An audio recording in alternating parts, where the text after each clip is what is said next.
So today we're here to review the fitting instructions for the TurboDrum replacement RTD for the MacDon FD1. The instructions are also available on the website at westwoodparts.com, and as well as our completion components will be available for each of the different models, being the CA20, CA25 and FM100 in the FD1. So we have removed the plastic deflector shields from the end of the drum. It's not in the instructions to do so, but it is advisable. It makes it a little easier to get to the end of the drum to fasten the hardware. Remove rear chain access shield. Remove the fastening hardware from the front, and then remove the two halves of the chain casing. Back off the chain idler and remove the two 15/16 head nuts to expose the drive chain. Remove the 45 Torx head bolt retaining the drive sprocket. Remove the two 24mm 15/16 retaining nuts from either end of the main mounting arm. 24mm 15/16 mounting hardware from the right hand end. Remove the mounting hardware and the plastic end shield cover. Bolts, we can take the weight on a 4x2 and that will take the arm out of the left hand end.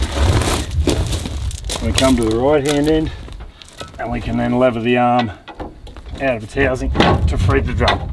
So the drum's now sitting there free of any install. There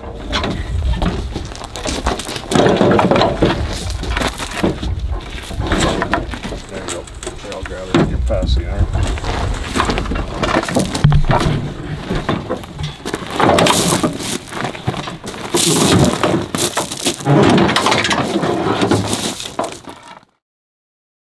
Remove 18mm drive hardware and then remove the drive end.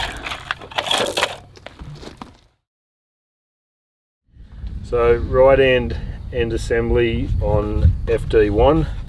I'm going to take the arm, mounting arm, and pop him back into the retained cover, utilising the retained hardware. Of the 3 bolts we only require two front bolts. Fit to the shaft. Keeping in mind the bearing access here for the grease erg. Recommended greasing can be more regular than, but at least annually. Once you've bolted up the plastic shield assembly, take the longer bolt that's supplied with the kit, put it through from the inside,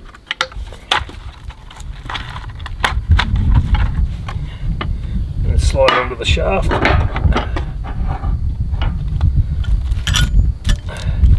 Place the spacer washers onto the bolt and then slide the timing assembly onto the shaft. Fit the locking washer loosely and leave the hardware for the timing split hub loose. That's it, ready to be fitted. Keeping the mounting arm assembly and retained hardware, we fit the longer mounting hub to suit the FD1. Note the shoulder to bearing height. And on the case of the CA25, we would use the shorter mounting hub. Use the retained nut to fit the hub and tighten.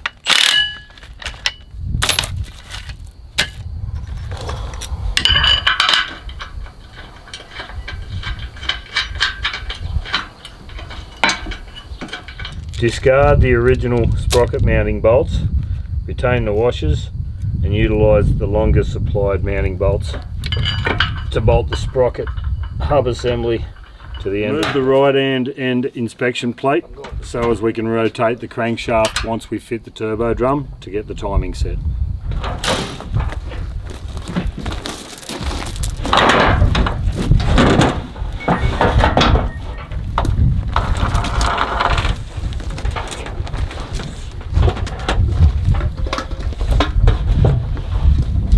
these come in handy, boys. All good, chuck the bolts in.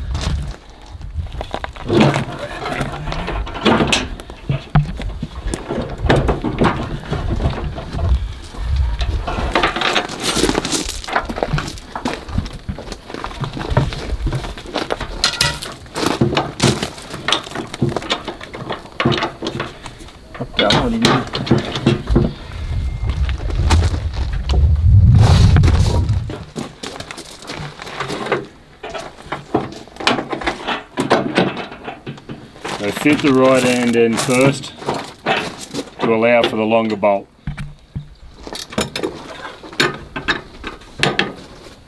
Be aware that the pivoting arm mount is in a greasable tube bolted to the adapter, and you can slide it backwards to give yourself clearance.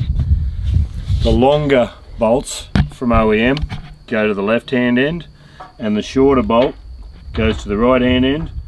Well, one of those bolts is discarded because we put a longer bolt in for the timing plate.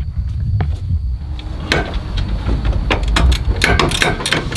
think you really just button everything up. Yep. It looks pretty level.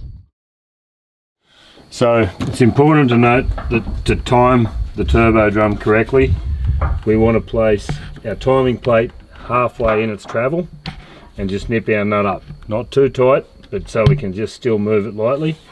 We then move our fingers and our crankshaft around so they're at full extension at 3 o'clock, and we clamp them off with a set of vice grips, and then we tighten this ring of bolts alternatively, like wheel nuts, to clasp the wedge to the shaft. It's important to note that after we've tightened our timing arm, before we tighten our collar, we want to make sure that our floating arm has no tension in it, so we just want to give it a... And now we're free to tighten the centre of our locking collar.